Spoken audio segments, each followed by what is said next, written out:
Well, the Australian Energy Regulator, which sets power prices and power price caps in New South Wales, South East Queensland and South Australia, plus the Essential Services Commission, which does the same thing in Victoria, lodged their new default market offer price caps for electricity this morning. Ed Boyd, we've just heard from, well, he looks at the price impact depending on where you live. From July 1, power prices are going up, and it varies depending on where you live. We've seen significant volatility in our wholesale markets over the last 2 years. So we've had very high coal and gas prices, partly due by the war in Ukraine and recovery from the COVID pandemic. We've also seen quite significant outages from coal-fired power stations. New South Wales households will experience price increases of up to 23.7%. South East Queensland up to nearly 20%. South Australia up to nearly 22%.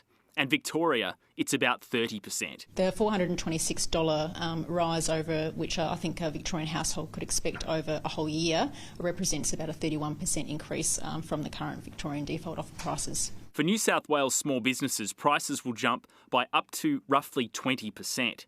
South East Queensland up to 19.4%. South Australia 25.4%.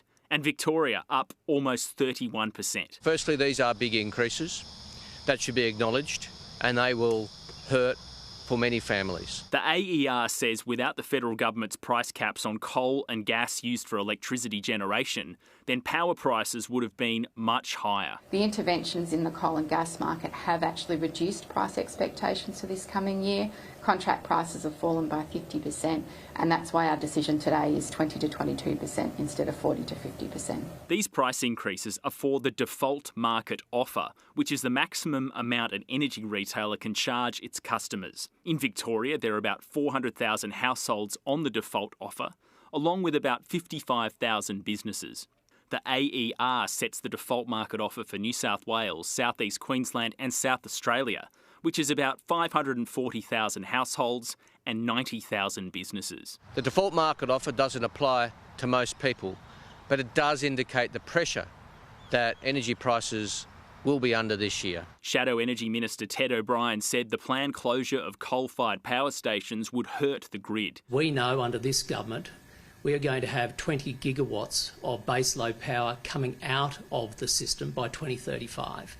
This premature closure of baseload power is going to cause only greater problems moving forward. Both regulators have announced draft prices today.